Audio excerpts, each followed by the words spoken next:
Thank you for joining me today. I'm Christina Simpson, and I'm excited to share my journey with you. I'm a University of Florida graduate, go Gators, and I'm a Barry University master's graduate. Along the way, I've built a career that included roles with the Miami Heat and the Miami Marlins, and for the last 10 years, I've been part of the Go City team, a global attraction pass company based out of London. I'm a mother of 3 young kids, and I'm a proud second-generation Cuban American. To some, I'm as authentically Latina as Latinas can get. To others, I might be too American to be Cuban. For me, this question represents just one of the many facets of my life, the constant quest to find the right table where I truly belong. Let's do a quick show of hands. How many of you in this room have a clear picture of where you'll be in a year? Will you be putting the finishing touches on your degree? Perhaps you'll be taking a fabulous backpacking adventure through Europe. Or maybe you'll be launching your career at that dream company of yours. No matter your plan, if we share this one thing, you might be thinking that you're not entirely ready to take your seat at the table just yet. Here's the thing, I'm a dreamer. Before I decide, before I move, before I go, I want to make sure that every piece of the puzzle fits. I want to know what the people who sat at the table before me looked like. How smart were they? What did they sound like? What did their resumes look like? Am I ready? When I entered middle school, I'm not entirely sure what I imagined an 11-year-old to look like, but I guess this was my version. Here I was on that very first day of middle school. Although I stuck with that hairstyle for a little bit too long, it didn't take long for me to realize that it was time to retire my older male cousin's hand-me-down pants. But don't worry, I also joined the marching band. When I asked my 3-year-old the other day who that was in the photo, he laughed and said, "Mommy, that's you, but who's the other girl?" I may not have been the coolest kid in middle school, obviously, but I did accomplish what I set out to do in those years in my own way. It made the transition into high school a lot easier, and it helped me build my confidence. Fast forward 10 years later, I found myself in a similar situation, minus the khakis and the alto sax. While I was working on my graduate thesis, there were moments where I doubted that I was up for the challenge. I had this image in my mind of what a grad student in sport management looked like, and it definitely was not me. I assumed they were more intelligent, they had better ideas, and they were probably male.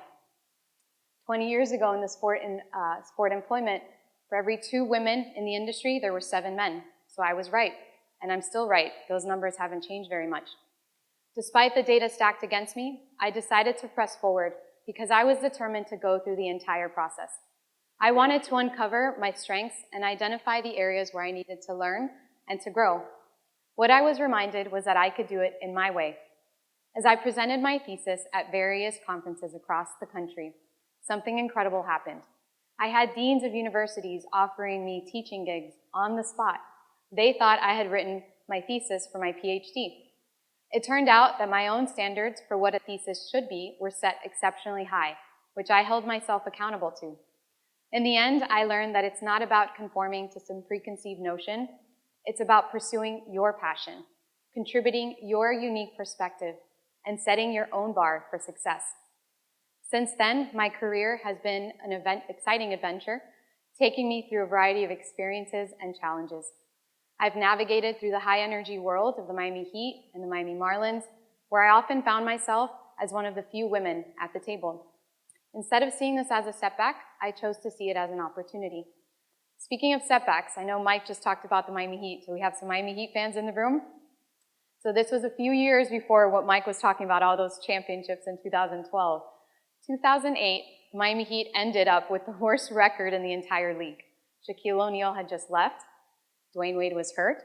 Pat Riley had just retired as head coach, and assistant coach Erik Spoelstra had just been promoted to the youngest coach in the entire NBA.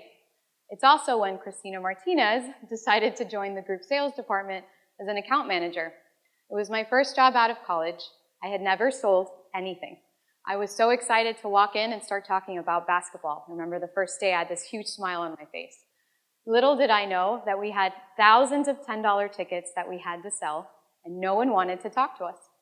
My manager assigned me the responsibility of overseeing the dance and cheerleading groups, presuming that being one of the only women in the department, I had the relevant experience. I was upset. I was a little offended. The truth is, I had more experience with every other sport you could possibly think of other than dance and cheerleading. I was more knowledgeable about football, basketball, baseball, would have felt way more confident talking to coaches rather than dance moms. But instead of letting this deter me, I use it as my motivation. It pushed me to work harder, to learn more, and ultimately to achieve more.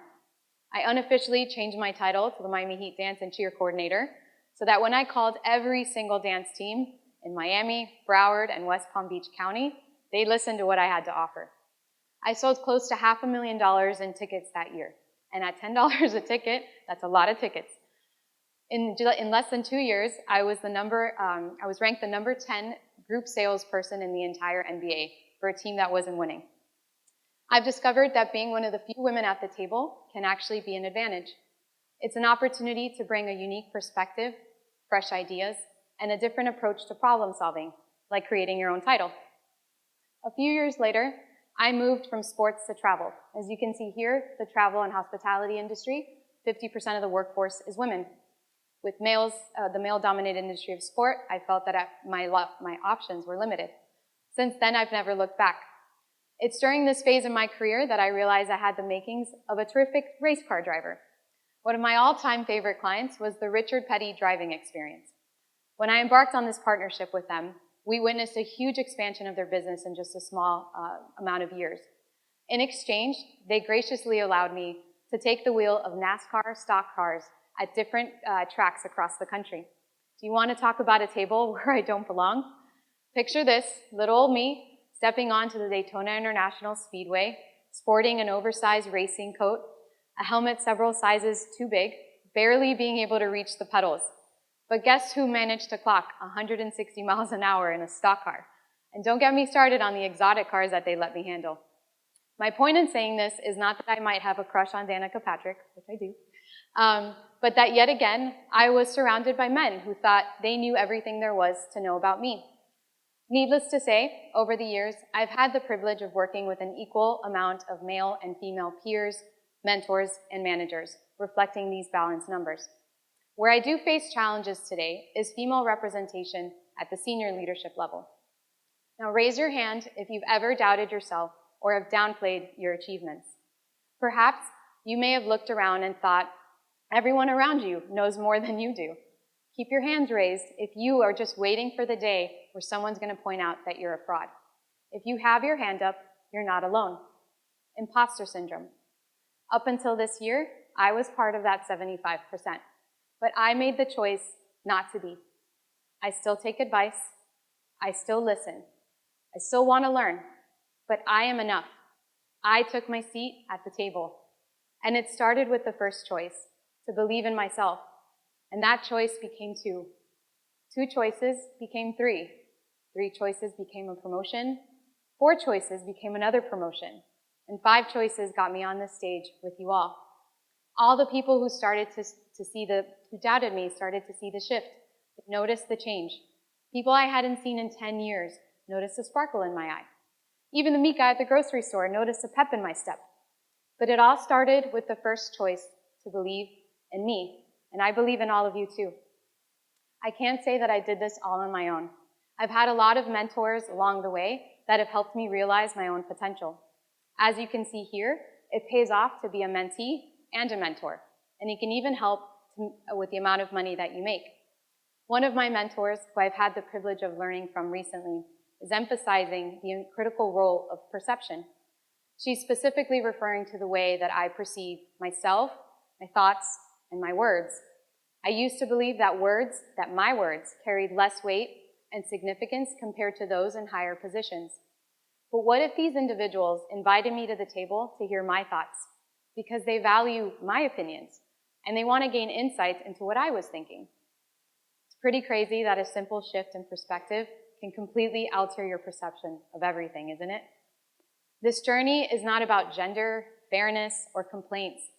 It's about embracing every twist and turn with an unyielding spirit. It's about facing each day with the unwavering belief that we can sit at the table before us and we can succeed. Embrace the challenges, trust yourself, and welcome each opportunity to sit at that table with open arms. Because here's the thing, I am enough, and so are you. Thank you.